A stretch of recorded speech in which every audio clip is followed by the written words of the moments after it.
You're probably familiar with the notorious crimes of Al Capone, the infamous gangster of the 1920s. But are you aware of his humble beginnings and some of the positive impact he made in the world? Alphonse Gabriel Capone was born in 1899 in Brooklyn, New York. He was the son of working-class Italian immigrants. His father, Gabriel, was a barber, and his mother, Teresa, was a seamstress. Growing up in a poor neighborhood, Capone had a tough childhood. He didn't do well in school and was often in trouble.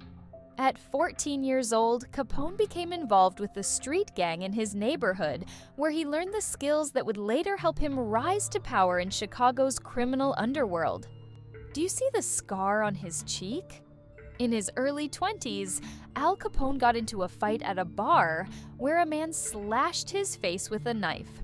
The deep scar that resulted became the origin of his infamous nickname, Scarface, a name he absolutely despised. In 1919, Al Capone moved to Chicago, a city with lots of illegal activities at the time. The government had made alcohol illegal during a time called Prohibition, but instead of stopping people from drinking, it created a booming underground market. Sensing his chance, Capone moved fast. He opened secret bars, smuggled alcohol, and built a criminal empire. It wasn't long before he became the leader of the Chicago Outfit, the most powerful crime syndicate in the nation. With money flowing and rivals falling, Al Capone was unstoppable. Now, why were rivals falling? Al Capone was ruthless. He used violence and intimidation to eliminate competition.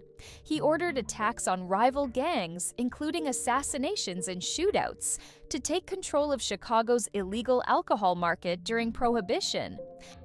The most notorious of his crimes was the St. Valentine's Day Massacre, an attack he ordered on February 14, 1929.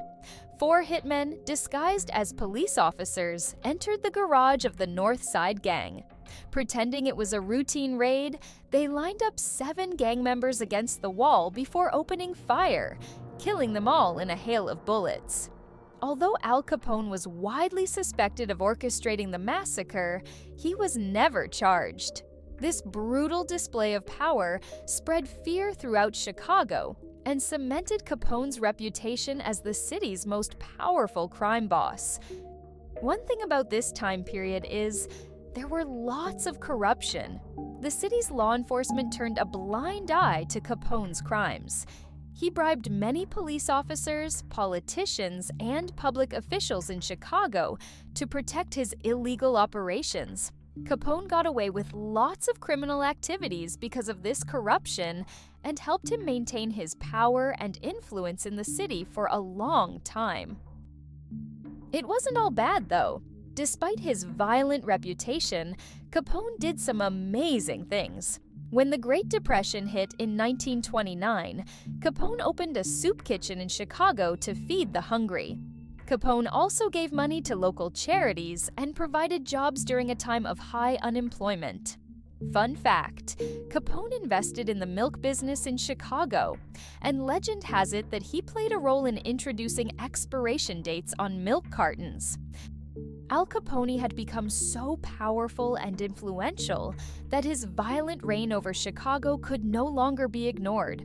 With crime and bloodshed reaching unbearable levels, law enforcement faced mounting pressure to bring him down. The police were unable to find enough evidence to arrest him for his many crimes due to lack of evidence and witness intimidation. Authorities turned to his financial records. Al Capone was finally arrested in 1931 for tax evasion. He was sentenced to 11 years in federal prison, effectively ending his reign as Chicago's most powerful gangster. Capone was sent to the infamous Alcatraz prison, located in an island in San Francisco Bay. Alcatraz housed some of the most violent criminals, including George Kelly, a notorious bank robber and kidnapper, and Robert Stroud, a convicted murderer. The prison earned its reputation for its strict rules, harsh conditions, and isolation from the outside world. Alcatraz closed in 1963, and it's now a popular tourist attraction. Al Capone spent his final years in prison, where his health started to decline. He was released after serving 7 years. He had contracted syphilis, which caused severe brain damage. He died in 1947 at the age of 48.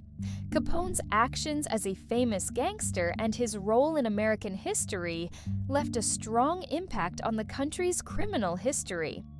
The question of the day is, do you think fear is ever an effective tool to use as a leader? Comment below.